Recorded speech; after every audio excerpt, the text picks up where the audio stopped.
வணக்கம் நேர்களே, மற்றொரு நிகழ்காலம் நிகழ்ச்சியில் உங்களை சந்திப்பதில் மகிழ்ச்சி. மனிதனால் மனிதனுக்கு இழைக்கப்படுகின்ற வன்முறைகளை சாதாரணமாகவே கட்டுப்படுத்துவதில் உலகளவில் மிகப்பெரிய சவால் ஒன்று இருந்து கொண்டுதான் இருக்கிறது. வெவ்வேறு சிந்தனைகளோடு, வசதி வாய்ப்புகளோடு பிடித்த நேரம் பிடித்தவற்றை செய்யவும், தேவைகளையும் விருப்பங்களையும் நிறைவேற்றிக் கொள்ளவும் முடியுமாக இருக்கின்ற காலப்பகுதியில் கூட தவிர்க்க முடியாமல் போன வன்முறைகளை இந்த ஊரடங்கின் பிடியில் எப்படி தவிர்க்க முடியும்? வெவ்வேறு விதமாக அரங்கேறிக் கொண்டிருந்த வன்முறைகள் இன்று குடும்ப வன்முறைகளாக உருவெடுத்து இன்றைக்கு உலகளவில் அதிகரிக்கும் வன்முறைகளாக மாறியிருக்கின்றது. உலகளவில் கிட்டத்தட்ட 300 கோடிக்கு மேற்பட்ட மக்கள் ஊரடங்கின் பிடியில் சிக்கியுள்ளதாக கூறப்படுகின்றது. எனினும் தற்போது பல நாடுகள் கொஞ்சம் கொஞ்சமாக ஊரடங்கை தளர்த்தி கொண்டாலும் கொரோனாவின் பரவலை இதுவரை கட்டுப்படுத்த முடியாத நிலையில் பல்வேறு கட்டுப்பாடுகளும் அதனால் மக்கள் எதிர்கொள்கின்ற பிரச்சனைகளும் நீடித்துக் கொண்டுதான் இருக்கிறது. பொருளாதாரம், கல்வி, வாழ்வியல் முறை என அத்தனையிலும் மாற்றம் கண்ட மக்களுக்கு புதிதாக ஒரு வாழ்க்கை முறையை அமைத்துக் கொள்வதில் பல்வேறு பிரச்சனைகள் இருக்கின்றது. இவற்றின் எதிரொலியாக குடும்ப வன்முறைகள் காணப்படுகின்றது என்று கூட கூறலாம். இப்படி இருக்க கொரோனாவும் ஊரடங்கும் இதனால் அதிகரிக்கின்ற குடும்ப வன்முறைகள் தொடர்பிலும் இந்த காணொளி தொகுப்பு வருகின்றது, பார்க்கலாம்.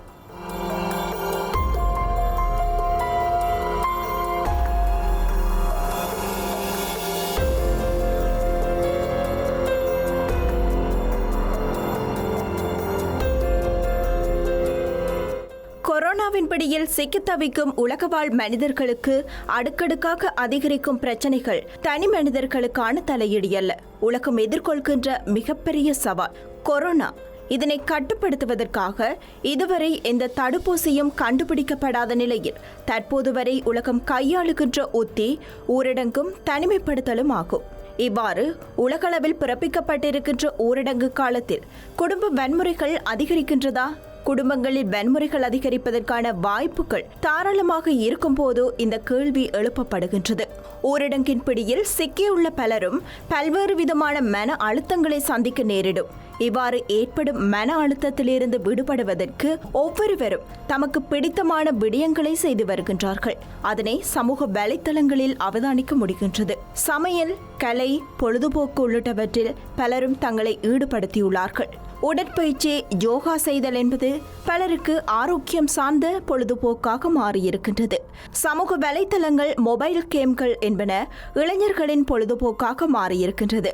ஆனால் ஊரடங்கும் மன அழுத்தமும் வீட்டிற்குள் மட்டும் இருக்க வேண்டிய சூழலும் குடும்ப தலைவி மற்றும் குடும்ப தலைவர்களுக்கே மிகப்பெரிய சவாலாக மாறியிருக்கின்றது. உலக நாடுகள் பலவற்றிலும் டொமஸ்டிக் வயலன்ஸ் எனப்படுகின்ற குடும்ப வன்முறை அதிகரித்திருக்கின்றது. கொரோனா தடுப்புக்கான ஊரடங்கு அறிவிக்கப்பட்ட தொடக்கத்திலேயே குறிப்பிட்ட அளவு குடும்ப வன்முறைகள் கணிசமாக உயர்வடைந்துள்ளதாக பல்வேறு சர்வதேச அறிக்கைகள் சுட்டிக்காட்டுகின்றன. அதிலும் குறிப்பாக பெண்களும் குழந்தைகளும் தான் அதிக அளவில் பாதிக்கப்பட்டுள்ளதாகவும், இணையதளங்களில் குழந்தை பாலியல் காட்சிகள் தேடல் அதிகரித்துள்ளதாகவும் இன்டர்போல் அறிக்கை கூறுகின்றது.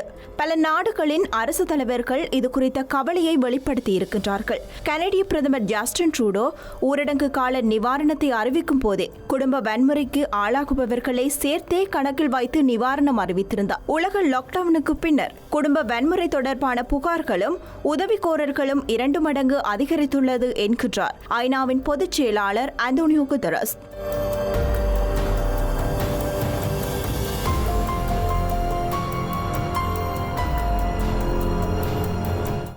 உலகளவில் புகார்களுக்காக பதிவு செய்யப்படும் குடும்ப வன்முறை அமெரிக்கா உள்ளிட்ட மேற்கத்திய நாடுகளில் தான் அதிகமாக காணப்படுகின்றது. இப்படியாக கொரோனாவில் ஏற்பட்ட சமூக மாற்றத்தில் அதிகம் பாதிக்கப்படுவது பெண்கள்தான் என்றும், அவசர காலங்களில் பாலின பாகுபாடு அதிகரிக்கின்றன என்றும் ஐநாவின் ஆசிய மற்றும் பசிபிக் பெண்கள் அமைப்பின் ஆலோசகர் மரியா ஹால்ஸ்பெக் தெரிவித்திருக்கின்றார். இவ்வாறு இருக்க இந்தியாவில் ஊரடங்கு காலத்தில் பெண்கள் மீதான வன்முறை அதிகரித்துள்ளதாகவும், குறித்த ஊரடங்கு காலத்தில் தமக்கு குடும்ப வன்முறை தொடர்பான முறைப்பாடுகளே அதிகம் வருவதாகவும் அந்த நாட்டின் தேசிய பெண்கள் அமைப்பு தெரிவித்திருக்கின்றது. குடும்ப வன்முறை என்பது வெறுமனே பெண்கள் மீதானது அல்ல. குடும்ப வன்முறை சட்டம் என்பது அனைத்து பாலினத்துக்கும் பாதுகாப்பு வழங்குகின்ற முகமாக உருவாக்கப்பட்டதாகும். இப்படி இருக்க ஸ்ரீலங்காவை பொறுத்தவரை குடும்ப வன்முறை அதிகரிக்கப்பட்டுள்ளதா என்ற கேள்வியும் பல்வேறு விதமான விவாதங்களும் முன்வைக்கப்படுகிறது.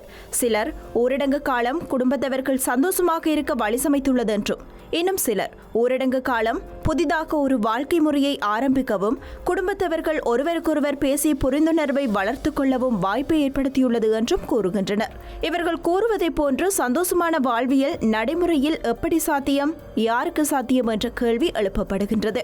இப்படி இருக்க சென்ட்ரல் ஃபார் வுமன்ஸ் ரைட்ஸ் அமைப்பின் தகவலின்படி பொருளாதார சமநிலையின்மை குடும்ப வன்முறைக்கு காரணம் என்று கூறப்படுகின்றது. பொதுவாகவே சாதாரண நாட்களில் கூட பெரும்பாலான குடும்ப வன்முறைகளுக்கு பொருளாதாரம் தான் காரணம். இப்படி இருக்கையில் இன்றைக்கு பல குடும்பத் தலைவர்கள், பல குடும்ப தலைவிகள் வேலைகளை இழந்திருக்கின்றார்கள். அன்றாடம் கூலி வேலை செய்பவர்களுக்கு வேலை வாய்ப்பே இல்லை. இப்படியான தருணங்களில் ஏற்படுகின்ற வாய்த்தர்க்கங்கள் குடும்ப வன்முறைகளுக்கு வழி சமைக்கும் என்பதில் மாற்று கருத்தில்லை. இப்படி இருக்க இந்த ஊரடங்கு காலத்தில் ஏற்பட்டுள்ள குடும்ப வன்முறைகளுக்கான காரணங்களும் அதிலிருந்து மீள்வதற்கு நடைமுறைப்படுத்தப்பட வேண்டிய செயற்திட்டங்கள் தொடர்பிலும் விளக்குகின்றார் சமூக செயற்பாட்டாளர் நளினி. இந்த 2 மாத ஊரடங்கு கால நேரத்தில் பெண்களுக்கு எதிரான வன்முறையும் சிறுவர்களுக்கு எதிரான வன்முறையும் அதிகரித்து காணப்படுவதாக வைத்திய அறிக்கைகளும் காவல்துறை அறிக்கைகளும் எடுத்து காட்டுகின்றன. இதை தவிர இலங்கையில் பெண்களுக்கு எதிரான வன்முறை கிட்டத்தட்ட 60% இருப்பதாக UN ஐக்கிய நாடுகளின் இலங்கைக்கான பிரதிநிதி அறிக்கைகள் தெரிவிக்கின்றன.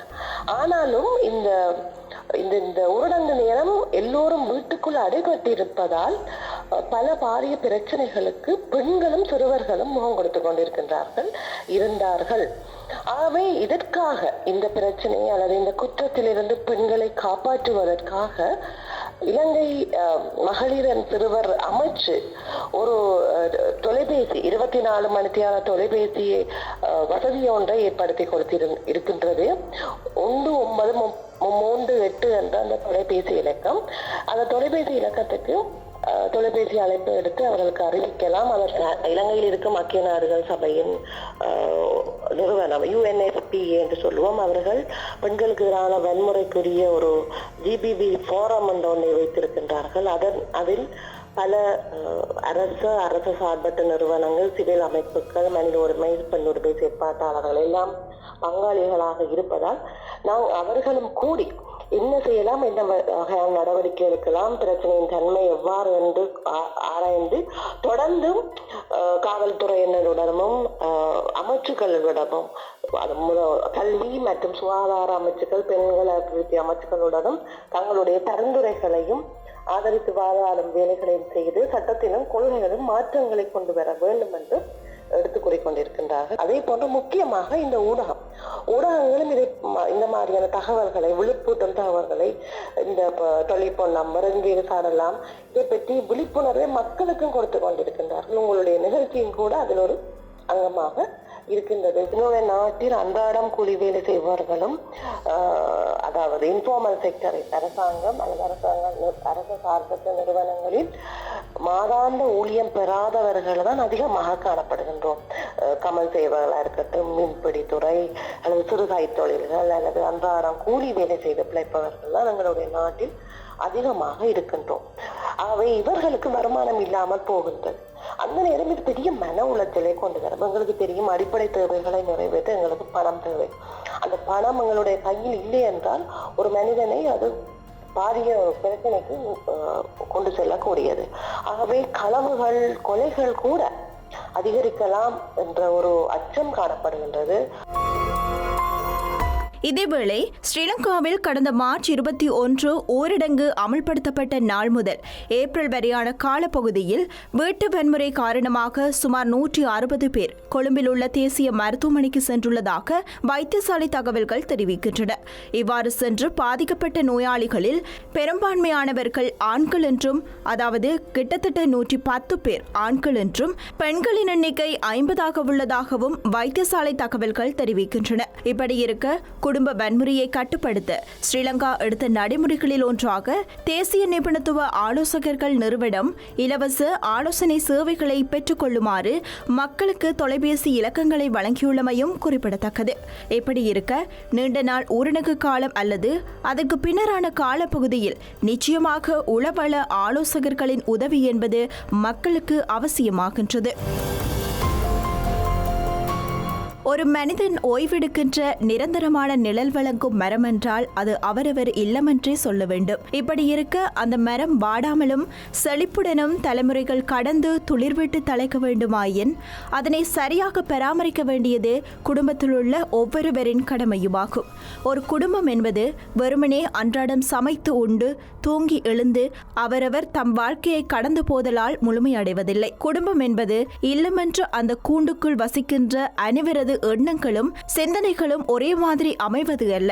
5 விரல்களும் ஒரே மாதிரி இருப்பதில்லை. குடும்பத்தில் இருக்கின்ற ஒவ்வொருவர் சிந்தனைகளும் வெவ்வேறுபட்டதாக இருக்கும்.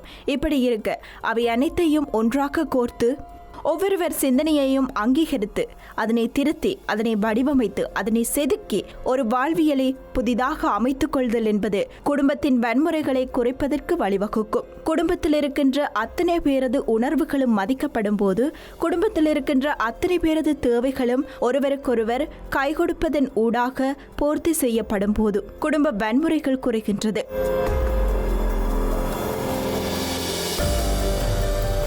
இந்த நிலையில் ஐபிசி தமிழின் நிகழ்காலம் நிகழ்ச்சிக்காக சமூக வலைத்தளமான முகநூலூடாக கிட்டத்தட்ட ஒரு 50 பேரிடம் சில கேள்விகளை வினவினோம். அதில் ஊரடங்கு காலத்தில் வன்முறைகள் அதிகரிக்க வாய்ப்புள்ளதா என்ற கேள்விக்கு ஆம் என்ற பதில்கள் அதிகமாகவும், ஊரடங்கு காலத்தில் பெண்கள் மீதான வன்முறைகள் அதிகரித்துள்ளதா என்ற கேள்விக்கும் ஆம் என்ற பதில்கள் அதிகமாகவும், ஊரடங்கு காலத்தில் ஆண்கள் மீதான வன்முறைகள் அதிகரித்துள்ளதா என்ற கேள்விக்கு ஆம் என்ற பதில்கள் அதிகமாகவும், ஊரடங்கு காலத்தில் சிறுவர்கள் மீதான வன்முறை அதிகரித்துள்ளதா என்பதற்கும் ஆம் என்ற பதில்கள் அதிகமாகவும் முன்வைக்கப்பட்டுள்ளன. இதேவேளை 5வது கேள்வியாக ஊரடங்கு காலத்தில் அதிகரிக்கும் குடும்ப வன்முறைக்கு காரணம் எது என்பதற்கு பொருளாதார சிக்கல் மற்றும் எதிர்காலம் மீதான அச்சம் என்பது அதிகமான பதில்களாகவும், தாழ்வு மனப்பான்மை என்பது 2வது பதிலாகவும் முன்வைக்கப்பட்டது. இது எமது தலைப்பு தொடர்பில் மற்றவர்களின் மனநிலையை அறிந்து கொள்கின்ற ஒரு சிறு முயற்சியாக முன்னெடுக்கப்பட்டது. இப்படி இருக்க கடந்த 2005ஆம் ஆண்டு அக்டோபர் மாதம் ஸ்ரீலங்காவில் குடும்ப வன்முறை சட்டம் நடைமுறைக்கு கொண்டு வரப்பட்டது. உண்மையில் பலரிடத்தில் பல்வேறு விதமான புரிதல் இது தொடர்பில் இருக்கின்றது. குடும்ப வன்முறை சட்டம் என்பது வெறுமனே கணவன் மனைவிக்கிடையில் இழைக்கப்படுகின்ற வன்முறைகளுக்கான தீர்வை பெற்றுக் கொடுக்கின்ற சட்டமாக கருதப்படுகின்றது. உண்மையில் அப்படியல்ல. குடும்ப அங்கத்தவர் ஒவ்வொருவருக்கும் ஏனைய அங்கத்தவர்களால் இழைக்கப்படுகின்ற வன்முறைகளில் இருந்து பாதுகாப்பை வழங்குகின்ற சட்டமாக இந்த குடும்ப வன்முறை சட்டம் காணப்படுகின்றது. இந்த சட்டத்தினுடைய பிரிவு 23 இது தொடர்பாக தெளிவாக கூறுகிறது. இப்படி இருக்க குறித்த குடும்ப வன்முறை தொடர்பான முறைப்பாடுகளை எவ்வாறு பதிவு செய்ய முடியும், குடும்ப வன்முறை சட்டம் அல்லது ஏனைய சட்ட அணுகல்கள் எவ்வாறு இருக்கின்றன என்பது தொடர்பில் விளக்குகின்றார் சட்டத்துறை மாணவன் சமூக செயற்பாட்டாளர் சிவஸ்கந்தசிறி. பார்க்கலாம். ஐபிசியினுடைய தமிழ் உறவுகள் அனைவருக்கும் வணக்கம்.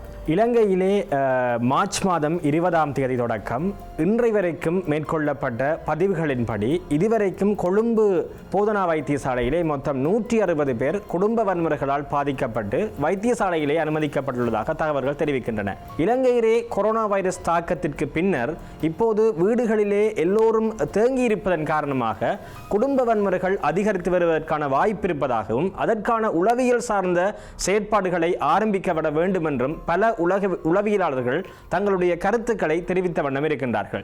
இலங்கை கலாசாரத்தினுடைய ஒரு உபகலாசாரமாக விளங்கும் இந்த குடும்ப வன்முறை கலாசாரம் என்பது பல 100 ஆண்டுகளாக எங்கள் மண்ணிலே நீடித்து வருகின்றது. இருப்பினும் 1980களில் 1990களில் சர்வதேச நாடுகள் பூராகவும் குடும்ப வன்முறைக்கு எதிரான பல்வேறு சட்டங்கள் இயற்றப்பட்ட போதிலும் கூட இலங்கையிலே 2000ஆம் ஆண்டை கடந்தும் கூட குடும்ப வன்முறை தொடர்பான சட்டங்கள் உருவாக்கப்படவில்லை. 2005ஆம் ஆண்டு அக்டோபர் மாதம் 3ஆம் திகதி பல நாடுகளுடைய சர்வதேச அழுத்தம், குறிப்பாக தன்னார்வ தொண்டு நிறுவனங்கள் மற்றும் பல சர்வதேச அமைப்புகளுடைய அழுத்தத்தின் பேரில் இலங்கையிலே குடும்ப வன்முறைகள் தொடர்பான தொடர்பான தடுப்பு சட்டம் கொண்டு வரப்பட்டது. இதனை பிரிவென்ஷன் ஆஃப் டொமெஸ்டிக் வயலேஷன் ஆக்ட் என்று குறிப்பிடுவார்கள். இதன் மூலம் இலங்கையில் இருக்கக்கூடிய கணிசமான குடும்ப வன்முறைகளுக்கான தடுப்புக்கான பல்வேறு பொறிமுறைகள் மிகச்சிறப்பான முறையிலே வெற்றிகரமாக கொண்டு வரப்பட்டது. வெறுமனே நீங்கள் நினைக்கக்கூடாது குடும்ப வன்முறை என்பது கணவனுக்கும் மனைவிக்கும் இடையிலான குடும்ப வன்முறை என்று நினைக்கக்கூடாது. குடும்ப வன்முறையினுடைய வரைவிலக்கம் என்பது இலங்கையினுடைய சட்டத்தின்படி மிக பரந்தளவிலே கொள்ளப்படுகின்றது. ஒரு பெற்றோர் பிள்ளைகளை தாக்குவது அல்லது பிள்ளைகள் பெற்றோரை தாக்குவது, அது இப்போது சாதாரணமாக நடக்கிறது. பிள்ளைகள் பெற்றோரை தாக்குவது அல்லது வயது போன முதியவர்களை பிள்ளைகள் பேர பிள்ளைகள் தாக்குவது அல்லது சகோதரர்களுக்கு இடையிலான முரண்பாடு என்று இதனுடைய வரைவிலக்கணம் மிக பரந்துபட்டதாக அமைகின்றது.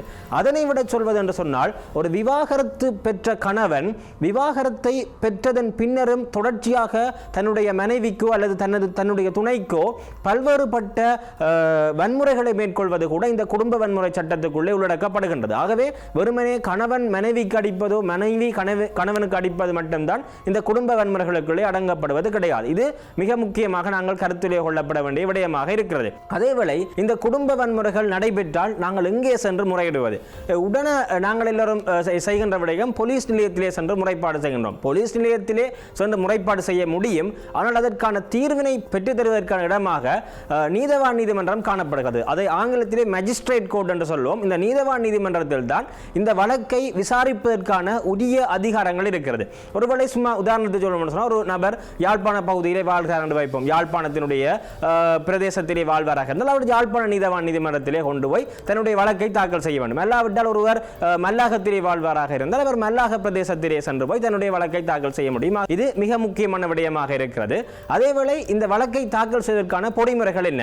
நீங்கள் ஒரு பாதிக்கப்பட்ட நபராக இருந்தால் உடனடியாக வழக்கை தாக்கல் செய்ய வேண்டும். அப்போது ஒரு சத்திய கடதாசியை இணைக்க வேண்டும். அந்த சத்திய கடதாசியை இணைத்து நீங்கள் எவ்வாறு பாதிக்கப்பட்டீர்கள், அதேவேளை உங்களுடைய விலாசம், உங்களுடைய முகவரி என்பனவற்றை இணைத்து ஒரு சத்திய கடதாசியை இணைத்து நீங்கள் வழக்காக தாக்கல் செய்வீர்கள். அப்படி வழக்கு தாக்கல் செய்கின்ற பொழுது அந்த வழக்கு தாக்கல் செய்யப்பட்டு 14 நாட்களுக்குள்ளே வழக்கு விசாரணைக்கு எடுத்துக் கொள்ளப்படும். உடனடியாக இன்டரிம் ப்ரொடெக்ஷன் ஆர்டர் என்கின்ற தற்காலிகமான ஒரு தடை சட்டத்தை வழங்குவார்கள். அதன் மூலமாக உங்களுக்கு தொந்தரவு செய்யக்கூடிய, உங்களுக்கு வன்முறைகளை தரக்கூடிய உங்களுடைய அந்த வன்முறையாளர் தொடர்ச்சியாக உங்களுடைய வீட்டுக்குள்ளே வருவதற்கு அல்லது நீங்கள் வேலை செய்யக்கூடிய பணியிடங்களுக்கு உங்களுக்கு தொந்தரவு செய்வதற்கு அல்லது நீங்கள் சிறுவராக இருந்தால் நீங்கள் பாடசாலை செல்லக்கூடிய அல்லது நீங்கள் தனியார் நிலையங்களுக்கு சென்று கற்கக்கூடிய இடங்களிலே தொடர்ச்சியாக வன்முறைகளை தருவதற்கு இது இடமளிக்காமல் விடுகின்றது. ஆகவே இப்படிப்பட்ட ஒரு இன்டரிம் ப்ரொடெக்ஷன் ஆர்டரை இது ஆரம்பத்தில் வழங்குகின்றது. அதனைத் தொடர்ந்து வழக்கு விசாரணைகள் நடக்கும். வழக்கு விசாரணைகளுடைய நிறைவிலே இவ்வாறு இந்த நபருக்கு உரிய வன்முறைகள் இழைக்கப்பட்டுள்ளது என்று கருதப்படுகின்ற பட்சத்திலே அவருக்கு ஒரு பெர்மனன்ட் ப்ரொடெக்ஷன் ஆர்டர்களை, ஒரு நிரந்தரமான பாதுகாப்பு சட்டத்தை அவர்கள் வழங்குவார்கள். அப்படி வழங்குகின்ற ப்ரொடெக்ஷன் ஆர்டர் என்பது 1 வருடங்களுக்கு மட்டும்தான் செல்லுபடியாக இருக்கும். 1 வருடங்களுக்கு அந்த பாதுகாப்பு தடை சட்டம் வழங்கப்பட்டு அதன் பின்னர் அது முடிவடையும். உங்களுக்கு வேண்டுமாக தொடர்ச்சியாக நீங்கள் வன்முறைகளை எதிர்கொள்வீர்கள் என்று அச்சப்படுவீர்களாக இருந்தால் மீண்டும் நீங்கள் கொண்டு போய் இன்னொரு பாதுகாப்பு தடை உத்தரவை பெற்றுக்கொள்ள முடியும். ஆகவே எப்படிப்பட்ட வன்முறைகள் குடும்ப வன்முறைகளாக அமைகின்றது என்று நாங்கள் பார்க்க வேண்டும். இலங்கையிலே குடும்ப வன்முறைகளை வரையறுக்கின்ற போது குறிப்பாக பீனல் கோட்டிலே, அதாவது இலங்கையினுடைய தண்டனை சட்ட கோவிலே குறிப்பிடப்பட்டிருக்கக்கூடிய 16வது அத்தியாயத்திலே குறிப்பிடப்பட்டிருக்கக்கூடிய குற்றங்களை ஒரு வீட்டு நபர் இன்னொரு வீட்டு நபருக்கு செய்வாராக இருந்தால் அது நிச்சயமாக குடும்ப வன்முறையாக அமையும். அது என்ன 16வது அத்தியாயம் என்று சொன்னால், ஒருவருக்கு தொடர்ச்சியாக தாக்குதல், அடித்து காயப்படுத்து அல்லது அவரை wrongful confinement என்று சொல்வார்கள். அதாவது நீ வெளியிலேயே போகக்கூடாது, வீட்டில் கொண்டு மறைத்து வைத்தல், தடுத்து வைத்தல் போன்கின்ற விடயங்கள். அதேவேளை கிரிமினல் எக்ஸ்ட்ரோஷன் என்று சொல்வார்கள். அதாவது அச்சுறுத்துதல், காசத்தா அல்லது சொத்து அளித்தா அப்படிலாம் வெறுட்டுதல் போன்ற பல்வேறு விடயங்கள், கிரிமினல் இன்டிமிடேஷன் போன்ற விடயங்கள் எல்லாவற்றையும் இந்த குடும்ப வன்முறைகளை அடக்குவார்கள். அதை தவிர எமோஷனல் அபியூசஸ், அதாவது உணர்வு ரீதியான தாக்கங்கள், குறிப்பாக இன்றைக்கு நீங்கள் பார்த்தீர்களாக இருந்தால் ஒரு நபரை உடலியல் சார்ந்து, உளவியல் சார்ந்து அல்லது அவரை பாலியல் சார்ந்து பல்வேறு வகையான தாக்கங்களுக்கு உள்ளாக்குதல். அதாவது அதுக்குள்ளே மேரிட்டல் ரேப் என்று சொல்லப்படக்கூடிய ஒரு அதாவது ஒரு கணவனும் மனைவியும் திருமணம் செய்து அதன் பின்னர் அவர்கள் ஒரு மனைவியினுடைய துணை சம்மதமில்லாமல் இவர் பாலியல் ரீதியாக துன்புறுத்தல்களை மேற்கொள்வது கூட இந்த குடும்ப வன்முறைகளுக்குள்ளே அவர்கள் அடக்குகின்றார்கள். ஆகவே உடலியல் சார்ந்த, உளவியல் சார்ந்த, பாலியல் சார்ந்த அத்தனை விடயங்களையும் நாங்கள் குடும்ப வன்முறைகளுக்குள்ளே நாங்கள் கொண்டு வர முடியும். ஆகவே இப்படி இப்படிப்பட்ட குடும்ப வன்முறைகளை மேற்கொள்ளுகின்ற போது இந்த பாதுகாப்பானது வழங்கப்படும். ஆகவே இதில் நாங்கள் சிந்திக்க வேண்டிய விடயம் என்னவென்று சொன்னால், இந்த சட்டத்தின் மூலமாக அவர்கள் மிக முக்கியமாக அவர்களுடைய நோக்கம் என்பது புரொடெக்ஷனை வழங்குவதுதான். குடும்ப உறுப்பினர்களுக்கு பாதுகாப்பை வழங்குவது என்பது அவர்களுடைய நோக்கமாக இருக்கிறது. அவர்களுக்கு பனிஷ்மெண்டை வழங்குவதை விட புரொடெக்ஷனை வழங்குவதை தான் அவர்கள் மிக முக்கியமாக கருத்தெடுக்கிறார்கள். ஆகவே இதற்கான புரொடெக்ஷனை தான் வழங்குகிறார்களோ இதற்கான தண்டனைகளை அவர்கள் வழங்குவது என்பது குறைவாக இருக்கிறது. ஆனால் நாங்கள் இதிலே ஒரு விடயத்தை மிக முக்கியமாக பார்க்க வேண்டும் என்னவென்று சொன்னால், ஒருவேளை இந்த புரொடெக்ஷன் கொடுக்கப்பட்ட காலத்திலே தொடர்ச்சியாக அவர் வன்முறையை மேற்கொள்வாராக இருந்தால், அதாவது நீங்க வீட்டை போகக்கூடாது என்று நீதிமன்றம் கட்டளை விதித்த பின்னரும் கூட அவர் அவருடைய வீட்டுக்கு சென்று தொந்தரவு அளிப்பது, உடலியல் உளவியல் சார்ந்த தொந்தரவுகளை மேற்கொள்வாராக இருந்தால் நிச்சயமாக அது தண்டனைக்குரிய குற்றமாக இருக்கும். அப்படி அந்த நீதிமன்றத்தினுடைய விதிமுறைகளை மீறுவாக இருந்தால் அவருக்கு 10,000 ரூபாவுக்கு மேற்படாத அபராதம் அல்லது ஒரு ஆண்டுக்கு மேற்படாத சிறை தண்டனை வழங்கப்படும். நீதிமன்றம் தகுந்ததென கருதுகின்ற பட்சத்தில் இந்த 2 தண்டனையும் கூட வழங்கக்கூடிய வாய்ப்பு என்பது இருக்கிறது. ஆகவே இப்படிப்பட்ட நிலையிலே இலங்கை என்பது ஒரு ஜனநாயக நாடு. இலங்கையினுடைய அரசியல் ஜாப்பிலே தெளிவாக குறிப்பிடப்பட்டிருக்கிறது, இலங்கை என்பது ஒரு ஜனநாயக நாடு. ஆகவே ஜனநாயகம் என்பது வெறுமனே தேசிய அளவிலும் அரசாங்க ரீதியிலும் மட்டும் காணப்பட வேண்டிய விடயம் அல்ல. இந்த நாட்டினுடைய அடிப்படை கூறாக இருக்கக்கூடிய வீடுகளிலே அந்த ஜனநாயகம் என்பது இருக்க வேண்டும். வீடுகளிலே வன்முறை இருந்தால் நாட்டிலே நாங்கள் ஜனநாயகத்தை எதிர்பார்க்க முடியாது. ஆகவே அந்த வகையிலே குடும்ப வன்முறைகள் என்பது கட்டுப்படுத்த வேண்டும், அதற்கு சட்டங்கள் துணை புரிய வேண்டும். ஆனால் அவற்றை விட மனச்சாட்சி ரீதியான மாற்றங்களே மிக முக்கியமான காரணிகளாக அமையும். ஒவ்வொரு மனிதர்களையும், ஒவ்வொரு மனிதர்களுடைய வலிகளையும் வேதனைகளையும் உணர்வுகளையும் நாங்கள் புரிந்து கொள்வதன் மூலமாக இந்த நாட்டிலே குடும்ப வன்முறைகளை கட்டுப்படுத்த முடியும். குடும்பம் என்பது மனங்களால் இணைந்தது. எங்களுடைய அனைத்து மதங்களும் சொல்வதை போன்று ஒவ்வொரு மனதையும் அன்பால் மட்டும்தான் வெல்ல முடியும். ஆகவே குடும்பங்கள் அன்பினாலும் மனதளவிலான புரிதலினாலும் நிரவப்படும் போதுதான் வன்முறைகளை கட்டுப்படுத்த முடியும். அத்துடன் ஒரு குடும்பத்தில் பொருளாதாரம் தேடும் பணி தந்தைக்கானது என்றும் வீட்டு பராமரிப்பு தாய்க்கானது என்றும் கருதப்படுகின்ற மனநிலை மாற்றப்பட வேண்டும். பொருளாதார மேம்பாட்டுக்கு குடும்பத்தில் உள்ள அனைவரது ஒத்துழைப்பும் அவசியம் என்பதை புரிந்து அவற்றை நிவர்த்தி செய்து வாழ்தல் என்பதே வன்முறையை குறைக்கின்றது. எனவே பல்வேறு போராட்டங்கள், இயற்கை அனர்த்தங்கள் என மனிதர்கள் எதிர்நோக்குகின்ற பிரச்சனைகள் ஏராளமானவை. இந்த பூமி பிரச்சனைகளுக்குள் சுற்றி கொண்டிருக்கின்றது. மனிதர்கள் மனிதத்துடன் வாழ்ந்து வன்முறைகளில் இருந்து விடுபடுதலே கிடைத்திருக்கும் இந்த பிறவியினை மகிழ்வாக வாழ்வதற்கு வழி சமைக்கும். கொரோனாவிலிருந்து மீளும் நாம் வன்முறைகளற்ற சமூகத்தை காண்பதற்கு குடும்பங்களை அன்பினால் கட்டியெழுப்பி புதிதாக வடிவமைத்து மீட்சியில் ஒரு மகிழ்ச்சியை காண்போம். மற்றொரு நிகழ்ச்சியில் சந்திக்கும் வரை உங்களிடமிருந்து விடைபெற்றுக் கொள்ளும் நான் என்றும் அன்புடன் சியா. வணக்கம் நேயர்களே.